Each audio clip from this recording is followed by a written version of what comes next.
Assalamualaikum warahmatullahi wabarakatuh. Selamat datang di podcast SMP Muhammadiyah Darul Arkom Karanganyar. Sajikan narasi, berbagi inspirasi. Di podcast ini kita akan ngobrol santai dengan pembicara yang datang. Diharapkan melalui obrolan-obrolan kita tercipta sebuah cerita. Cerita-cerita tersebut nantinya kami harapkan akan memberikan semangat, memberikan inspirasi, dan memberikan harapan yang lebih tinggi kepada siapapun yang melihat acara ini. Sudah hadir bersama kita salah satu siswi dari SMP Muhammadiyah Darul Arkom Karanganyar. Dari seragam yang digunakan, kita sudah tahu, sudah bisa menebak bahwa siswi ini sangat berprestasi di cabang olahraga bulu tangkis. Wah, lebih ke judo. Oke, silakan memperkenalkan diri.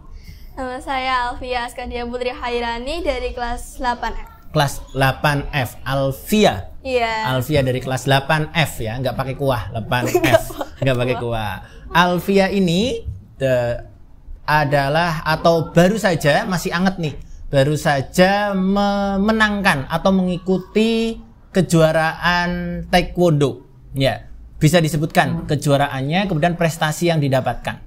Kejuaraan championship Salatiga. Itu tingkat Jateng DIY. Tingkat Jateng DIY. Dan dapat juara 1 kategori POMSE ke pemula. POMSE itu istilah POMSE untuk pemula. Khusus pemula. Oh, jurus. Jadi Alfia ini ya mengikuti Salatiga Championship ya yang diadakan di kota Salatiga. Ya iyalah, namanya juga Salatiga Championship. Ya, dan yang diikuti peserta dari Jateng DIY. Iya. Nah, tingkat regional. Jadi Jateng DIY di mana di kejuaraan tersebut Alfia berhasil mendapatkan juara 1, apa tadi istilahnya? POMSE. POMSE. POMSE. Oke, disclaimer dulu ya. Saya tidak tahu sama sekali. Pengetahuan saya tentang taekwondo itu nol besar ya. Jadi salah pengucapan dan sebagainya bukan untuk tujuan menghina atau karena memang saya tidak tahu sama sekali. Nanti kita tanya tadi istilahnya POMSE. Jadi di depan kita sudah ada medalinya nih ya. Jadi Taekwondo Championship Salatiga Open yang kedua. Jadi mendapatkan juara 1 ya untuk kategori POMSE pemula. Oke, itu nanti kita bahas. Sebelumnya, Alfia, mengapa sih kemudian memilih ini digulung-gulung kayak gini nggak apa-apa? Nggak apa-apa. Takutnya udah biasa soalnya. Oh, sudah biasa. Oke. Mengapa kemudian memilih Taekwondo sebagai jalan hidup? Karena nggak tahu aja, kayak di mata saya tuh taekwondo tuh kayak keren banget gitu. Lebih ke tendangannya tuh kayak kalau misalnya taekwondo tuh bisa tinggi-tinggi gitu. Terus sama dari pengalaman dari Ibunda Kanjeng Ratu gitu, karena pernah ada sesuatu yang bikin trauma ya, untuk melindungi diri gitu. Oke, jadi awal perjumpaan dengan taekwondo karena merasa bahwa keren nih kayaknya ya taekwondo. Kemudian ada traumatik ya, ada sebuah cerita di masa lalu lah yang kemudian membuat Alfia ini merasa ternyata penting loh seorang perempuan ini mempunyai kemampuan untuk bela diri. Oke, sekarang kita kulik-kulik masalah taekwondonya terlebih dahulu. Kita awali dari baju ya. Alfia, mengapa sih baju taekwondo itu harus putih? Mengapa nggak pink, biru, ungu? Mengapa? Ya, karena putih itu melambangkan kesucian gitu, kayak mungkin lebih kelihatan bersih dan ya, gitu. Dan taekwondo itu berasal dari bahasa Korea. Jadi seni, kita nyebutnya apa nih? Taekwondo itu seni bela diri. Seni bela diri yang berasal dari Korea Selatan. Ya. Arti kata taekwondo itu apa? Taekwondo itu adalah seni bela diri yang menggunakan kaki dan tangan untuk sebagai senjata melawan lawannya.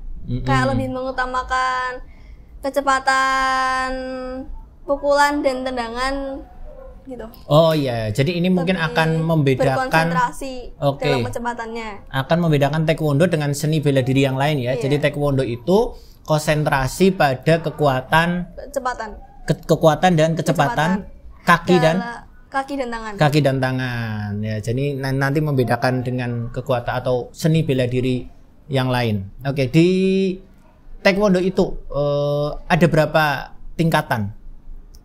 Tingkatan sabuk. Sabuk. Kalau misal kita baru masuk taekwondo itu kita dapatnya sabuk putih. Sabuk putih itu yang paling, sebagai penanda yang paling dasar. Paling dasar, nggak tahu apa-apa lah ya, baru masuk mempelajari dan ternyata sadar, oh taekwondo ternyata bela diri. Ya dikira apa? Lomba memasak. Dikira lomba memasak. Ya, oh jadi baru masuk ya sama sekali tidak tahu taekwondo, maka dapatlah sabuk putih. Setelah sabuk putih, terus setelah sabuk putih itu kita melakukan UKT. Apa itu UKT? UKT itu ujian kenaikan tingkat. Ujian kenaikan tingkat diadakan setiap 4 bulan sekali. 4 bulan sekali. Jadi 4 bulan sekali itu ada UKT. Syarat bisa ikut UKT itu apa, Nak? Apa ya? Itu tuh udah harus bisa hafal rangkaian gerak-gerakannya, terus hafal gerakan dasar, terus jurus gitu. Oke, jadi akan mengikuti UKT. Yang diujikan berarti apa? Yang diujikan itu kehafalan gerakan dasarnya sama apa namanya? Kebenaran arahnya gitu loh. Kayak kalau pukulan itu arahnya kemana yang benar. Oke. Terus berarti ada yang salah. Maksudnya dikatakan benar itu apa contohnya? Soalnya kan misalnya kalau pukulan itu ada banyak macamnya. Contohnya? Ada momtong jirigi itu pelan-pelan ngejanya. Momtong jirigi. Nah, nanti bisa di bawahnya ada tulisannya Ego. Itu apa Ego? Menarik. Itu ada pukulan ke ulu hati. Arah ke ulu hati. Oh, itu bisa langsung akibat terfatal dari pukulan itu apa? Ya, itu kayaknya lebih kena ke ininya. Soalnya kan dada itu kan ada banyak organ yang rawan. Organ vital. iya organ vital itu betul organ vital. Iya. Nah, terus tuh kalau dipukul efek terberat bisa mungkin ya patah. Bisa koma. Nggak tahu kalau itu. Soalnya, maksudnya kalau mau koma kita coba dulu mana kru apa ada yang coba dipukul. Oke, itu terus ada ya namanya itu ilgu maki. Itu arah ke atas. Arah ke atas. Biasanya digunakan untuk memukul kepala. Oke. Terus ada are jirigi. Are jirigi itu bukan ke bawah. Pukulan bawah. Oke. Iya, lanjut. Iya. Terus ada tendangan, ada tangkisan, ada sabetan sama kuda-kuda. Oh, sama kuda-kuda. Jadi cukup banyak ya. Iya. Biasanya yang diujikan itu apa? Bagaimana cara dia memukul? Iya, memukul, menendang, gerakan dasarnya itu. Terus juga apa namanya? Hafalan gerakan jurus. Lalu sama kirogi. Apa itu? Kirogi itu yang fighter. Dia tarung. Iya, tapi kayaknya nggak semua. Enggak semua. Paling nanti yang sabuk merah. Setahu saya. Diadu. Tarung 1 lawan 1. Iya. Oh iya, tarung. Ya kalau 10 lawan 10 namanya bentrok ya. Tarung. Nah, oke. Alfia, biasanya kalau di taekwondo itu saya lihat biasanya ya sudah dalam bentuk show ya, sudah bentuknya untuk dipertontonkan. Itu kan ada adegan-adegan memecah kayu. Iya. Mengapa yang dipecah kayu? Mungkin kalau kayu itu buat yang masih pemula itu tuh lebih mudah dipatahkan. Oh, berarti kalau yang sudah senior mecahinnya apa? Beton? Enggak juga sih kayaknya. Masih sama. Masih kayu juga. Cuma lebih tebal, masih dalam bentuk pohon. Itu sih. Masih dalam bentuk pohon di hutan ya, diminta dipecahkan. Karena udah senior. Iya, lebih alami. Lebih alami ya. Jadi mana illegal logging ya. Oke, jadi karena kayu itu secara materi lebih mudah dipatahkan. Pernah nggak di judo matain selain kayu? Kaca contohnya? Belum. Belum. Kaca soalnya dipecahkan. kaca rumah sakit dong. Masuk rumah sakit. Oke. Oh, jadi itu ya ujian kenaikan dari sabuk putih ya. Sabuk putih itu untuk pemula. Jadi bagi mungkin pemirsa di luar sana kemudian baru pertama kali kenal seperti saya nih, saya kan tidak tahu menahu masalah taekwondo. Kemudian gabung ke taekwondo, diberi sabuk putih, jangan marah. Ya karena memang dapatnya harus sabuk putih, nggak boleh nawar. Ya, oh saya sukanya warna merah kok. Ya, atau saya sukanya warna biru, nggak boleh, warna putih. Kemudian katakan kemudian lolos atau naik tingkat, jadilah dia sabuk kuning seperti Alfia sekarang ya. Alfia masih sekarang anget gitu. Masih anget. Jadi sabuk kuning ya. Apa sih bedanya materi yang ada di sabuk putih dengan sabuk kuning? Kalau materi itu beda-beda sesuai tingkatan. Contohnya? Contohnya itu kalau misal tendangan. Kalau sabuk putih itu mungkin masih awal-awal tuh masih gampang-gampang gitu. Contohnya apa? Nendang pot? Nendang yang gampang maksudnya gimana? Maksudnya nendangnya tuh belum bervariasi gitu loh gerakannya. Kalau misal sabuk kuning atas mungkin ada yang muter-muter, ada. Maksudnya nendang muter dulu baru nendang apa nendang dulu setelah itu muter? Ya muter dulu baru nendang. Oh, muter dulu gitu. Baru nendang. Jadi perbedaannya tuh kalau sabuk putih mungkin nggak pakai muter, sabuk kuning nendangnya pakai muter. Ya gitulah ya. Ya intinya itu kalau sabuk putih itu lebih apa ya?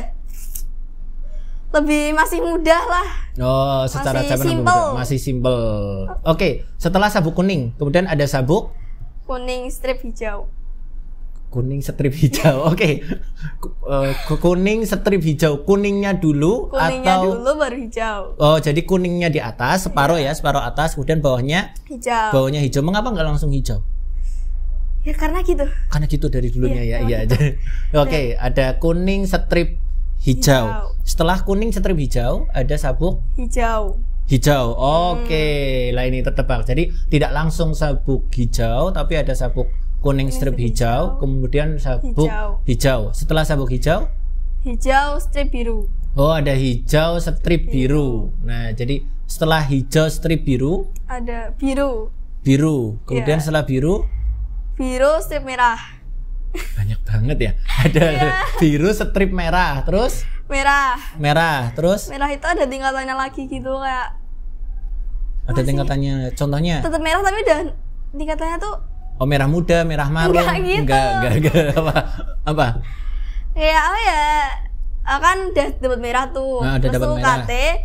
Dia tuh naik tingkat tapi sabuknya tetap merah. Saya kan. Nah, terus tahunya kalau dia udah naik tingkat dari merah sebelumnya. Contoh nih, saya sabuk merah pertama, saya ikut UKT. Nah, tahunya saya udah berhasil lolos UKT apa dengan teman yang belum ikut UKT? Bedanya kan ada tingkatan 1, 2, 3 mungkin. Kalau misal dari UKT kan dari tingkat 2. Misal sabuknya tetap merah. Iya. Yang bedain? Nggak tahu karena belum mengalami. Oke. Terakhir, sabuk paling tinggi di taekwondo itu apa? Hitam. Sabuk hitam itu digunakan oleh apa tuh istilahnya orang yang sudah sabun pakai M. Iya, pakai M. Kalau N nanti jadi sunlight. Iya. Malah endorse. Oke, sabun. Baik, Aflia, selama ikut taekwondo, apa sih kesan yang kemudian didapatkan? Yang pertama itu bisa dapat kenalan teman-teman yang seru gitu, lebih banyak teman gitu. Kalau ketemu teman-teman di arena taekwondo apa? Ketemu salamnya ada salam khusus nggak? Salamnya pakai nendang apa enggak? Ya kayak ya udah biasa aja. Siapa tahu ada yang bedakan gitu. Oh, ketemu temannya nendang kayak apa? Kayak enggak juga ya. Kekerasan. Terus apa namanya? Kayak lebih menguasai teknik bela diri. Ya, terus itu mengisi waktu luang, nggak di rumah terus gitu. Jadi nggak di rumah terus, ada aktivitas positif ya. Kalau di rumah terus kan bentar-bentar kelihatan tiduran, rebahan, mainan HP ya. Mirip beban ya. beban negara. Beban negara. Oke, kita cerita dong pengalaman kemarin ikut apa nih? Salatiga Open atau Salatiga Championship yang kedua di medalinya tertulis. Mengapa ikut itu? Cerita dari awal dong. Bisa ikut, kemudian pengalaman di kejuaraannya seperti apa, bertanding dengan berapa ratus orang, ya. kemudian bisa akhirnya menjadi juara 1? Jadi itu pas udah naik sabuk kuning kan. Nah, terus dikasih tahu kalau misal sudah sabuk kuning itu udah bisa ikut lomba-lomba. Oke. Nah, terus tuh saya tuh punya teman deket gitu kan. Kalau misal latihan tuh sama dia. Nah, aku sama dia itu ngomong apa kita ikut lombanya gitu buat pengalaman. Pertama kali ikut lomba tuh ikut Menpora. Yang diadakan di kota atau itu masih offline, jadinya masih rekaman. Oh, masih rekaman, masih jadi online. Nah, terus itu yang kedua tuh ikut DPRD Karanganyar. Iya, Karanganyar. Itu sudah offline. Sudah offline. Oke. Terus ini yang ketiga itu yang itu Championship Salatiga. Nah kan habis DPRD itu tuh kayak apa ya? Ya udah latihan biasa kan. Kayak nggak ada latihan-latihan yang tambahannya. Jadi itu lebih apa namanya? Kayak agak bosen lah. Terus apa ikut yang itu Salatiga. Ya walaupun awalnya banyak kontrak-kontrak. Mengapa? Soalnya biayanya yang lebih mahal. Oke, biayanya lebih mahal untuk mendaftar. Terus dibolehin, terus daftar. Latihannya itu setiap apa ya? Senin, Selasa sama Jumat malam. Latihannya tuh malam. Soalnya kalau misal siang tuh buat yang reguler, yang biasa. Kamu sudah luar biasa. Enggak gitu maksudnya. Biasa itu apa namanya yang kelas biasa, enggak kelas tambahan. Oh, kamu ada kelas tambahan karena mau ikut kejuaraan itu. Iya, kemudian ikut di sana, kamu benar. Taekwondo ini ada nomor-nomornya tidak? Contoh kalau lari kan ada nomor 100 meter, ada nomor berapa ratus meter. Maksudnya ada cabang-cabang yang dilombakan tidak? Ada 2 kategori. Yang pertama tuh Pomse. Jurus lah. Terus itu kedua, apa? Pomse itu, oke, ya sebutkan yang kedua dulu. Nanti kita bisa membandingkan. Yang kedua itu Kyorugi atau fighter. Bedanya kalau misal Pomse itu cuma ngafalin gerakan. Nggak tarung. Enggak. Jadi cuma. Tapi kalau misal pas di arena tuh kadang ada yang di battle yang paling apa namanya? Paling apa? Kalau di battle tuh yang paling. Tapi tidak kontak fisik toh. Enggak. Tapi maksudnya yang di battle itu adalah varian gerakannya. Iya, gerakannya kebenaran gerakannya. Tadi ya kebenaran gerakan tangan, tendangan dan sebagainya. Kecepatan. Oke. Kalau misal Kyorugi itu yang ada kontak fisiknya. Tarung. Dan kamu ikut yang Pomse. Yang Pomse, di mana kamu akhirnya berapa lama itu turnamennya? 2 hari. 2 hari di tanggal 10 sampai 11 September. 10 sampai 11 September 2022 dan akhirnya kamu mendapatkan juara 1 untuk kategori Pomse pemula karena masih sabuk kuning. Sekarang sabuk kuning. Sebenarnya bisa sih, tapi kan masih kayak baru awal-awal gitu loh, kayak masih sabuk kuning. Masih ya gitu. Oke. Ya. Maksudnya iya apa ini? Baik, sebagai penutup Nak, alasan kamu tadi ya kan sudah, mengapa sih menurut kamu bahwa ternyata perempuan itu juga penting loh untuk ikut taekwondo atau ikut cabang bela diri yang lain lah. Menurut kamu alasannya apa? Karena kan zaman sekarang itu banyak tuh berita-berita kayak pelecehan gitu. Ya kan kita sebagai wanita tuh jangan mau direndahkan gitu kan. Kita kalau misal dirusak itu kita harus melawan gitu kan. Tidak hanya laki-laki aja yang dipandang tinggi. Oke, jadi pentingnya para wanita untuk kemudian ikut bela diri ya. Ingat istilahnya adalah bela diri. Jadi membela diri ya. Yang namanya membela itu kan ketika terancam, ketika tersakiti ya, itu kemudian membela diri. Pentingnya adalah tadi untuk menjaga dirinya sendiri ya. Jadi bukan untuk petanang-petenteng, bukan untuk sombong-sombongan, bukan untuk keren-kerenan ya, tendang sana tendang sini, tidak, tapi untuk membela diri ya. Jadi perempuan pun harus tangguh ya, harus tangguh. Jadi anggapan-anggapan bahwa perempuan itu kaum yang lemah ya, golongannya lemah itu harus disingkirkan melalui Alfia dan teman-temannya ya, membuktikan bahwa perempuan pun bisa membela diri di luar sana. Baik, terima kasih. Obrolan yang sangat menarik, obrolan yang semoga menginspirasi para pemirsa yang melihat tayangan ini. Dari obrolan ini hadir satu dari sekian banyak siswa-siswi SMP Muhammadiyah Darul Arqam yang berprestasi. Di kesempatan lain kita akan kembali menghadirkan pembicara-pembicara yang menginspirasi kita semuanya, bagi anak-anak terutama siswa-siswi SMP Muhammadiyah Darul Arqam atau siapapun di luar sana yang ingin bergabung di podcast SMP Muhammadiyah Darul Arqam Karanganyar, bisa menghubungi nomor yang tertera. Kalian bisa menceritakan apapun, prestasi, hobi, aktivitas, atau buku yang sudah selesai dibaca, atau film favorit, ya kita bisa ngobrol bareng-bareng di sini. Terima kasih, sampai bertemu di lain kesempatan. Assalamualaikum warahmatullahi wabarakatuh.